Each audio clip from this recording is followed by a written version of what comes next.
Hi guys, maayong hapon sa tanan. So, na ako i-share nga idea karon guys, bahin sa tindahan. Kay tindahan ra magitaro na pundo. So, na background ako diha mga baligya na ako ginagmay. So, makita ninyo guys is nganong nagsagol na ako mga mismo ug ako mga noodles gamay diha ay. So, kana hindi pa na siya kuan, hindi pa na siya final na ko nga kanang butanganan gyud nila ba. So naghinahinay pa ko og gama og mga ginagmay nga mga butanganan. So ako rin naghimo ana ako mga kuan guys kanang mga patunganan sa akong mga baligya ba. So dili pa gyud siya ingon nga na fully arranged. So karon mag-istorya ta, Bisaya ta karon nga istoryahan na to. Alam ko i-share ninyo mga 7 ra siya kabuk guys. So dali ra nato ni siya nga ma-explain. So naa-der rin nakalista para di gyud ako siya makalimtan ba kay usahay. Makalimot ko usahay. Kay ambot nga no basin ginani sa ato ang ka tigulang. So anyway, magsugod na ta kay para dili mga taas ato ang pag-istoryahan karong hapon na ba. So una sa mga naay sari-sari store diha or unsa man ang negosyo ha dinha. So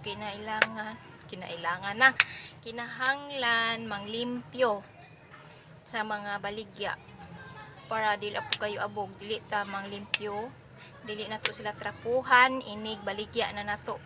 So kinahanglan kung natay time di ra po kayo busy, mag-arrange pud ta sa ato ang mga paninda no para limpyo ra pud tanawon sa atong mga customer, ganahan ra pud sila mopalit nato. So mo na pinakauna. So number 2 is arrangement sa paninda. Kinahanglan pud nga atong mga baligya bisan tuod og dili na siya dinaghan, ginagmay ra. So kinahanglan po nato sila i-arrange kanang aron hapsay lang taon sa atong mga customer, sa atong mamalitay.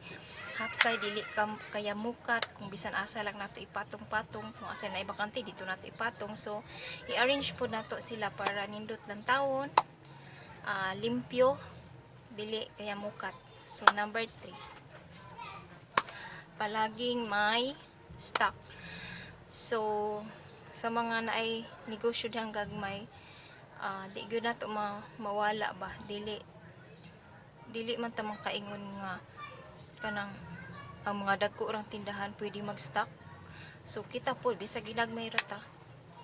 So kuan pod kanang kinahanglan gyapon ta mag-stock. So di ta magpawala og stock. Kung unsay mas halinon sa ato ang tindahan mo atong i-priority og palit, di ta mag-priority atong bisag dili mahalin atong paliton kay para lang madaghan ato ang display sa atong tindahan, para lang mapuno siya lang tawon. Ang ato pong hunahunahon nga kani mga baligya ang atong ipamalit, sayon ra po nato siya i-roll ba, ipatuyo kay arang atong puhunan. Kay nga naman good guys, sa naay mga tindahan dinha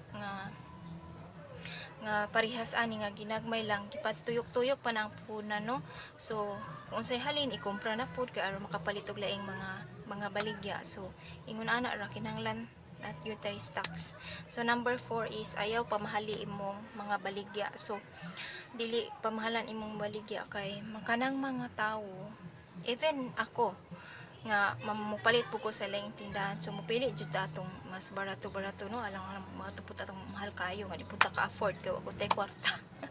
So mamili gyud ang mga customer og asay mas barato. So sa pagpresyo po sa atong baligya, kinahanglan po dili nato pa tason, di po nato pa mahalon, as long as nga dili ka malugi na akay mga ginansya ra pud ginagmay sa ato ang mga baligya. So number 5 is importante ang communication sa atong mga customer. So dili nato dadon atong kamaldita, atong suplada sa pagpaninda kay mawad-an tag customer no. Angay lang yung buhaton is be friendly sa atong mga customer. Istoryahan po nato sila panalagsa para di ta mawad-an og customer. Dili ta minaldita sa atong mga customer para mabalik-balik ra po sila palitin ha nato no. So number 6 na ta.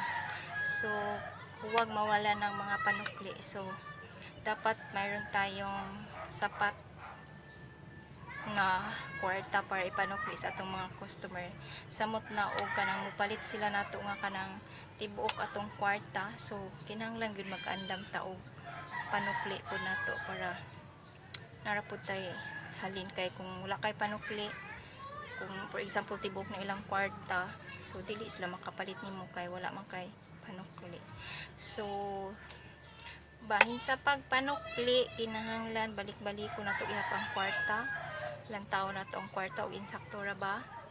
And then kani guys, i-share na ko ninyo, di ba usahay no kitang kanang singalani kanang kitang mga kuan ba, kanang kitang mga tendera, di ba usahay dawat to dawat ratag kwarta no, dili na to siya lantawon usahay. So dayon guys, kinahanglan i-check nato ang kuan, ang kwarta nga ilang gipalit dinha nato kay pareha ingon ani. So nangagisi ang ubang kwarta, gitipan ra nila, dayon ang uban ambot yun sa gisumpay. So lugi na kaita sa atong mga paninda ug mo ni magsigi. So kinahanglan i-check ang kwarta ug nagisi ba na diha ug naunsa na, para mabalik nato dito nila kung kuan kabantay lang puta. So careful sa pagdawat og mga kwarta. So dayon kuan, yang ika 7 is kung mang grocery man, ay plano mang grocery para sa tindahan or sa mga kahit hindi sa tindahan lang, or yung ano ba kanang pang konsumo ra ninyo, kinahanglan maglista gyud para inigabot sa groceryhan, dili ta magkalibog kung unsay paliton, unsa kay itoy kinahanglanon. So kinahanglan ang lista sa atong mga palitonon, dili nato jud kalimtan, para dili ta ma-short sa atong budget.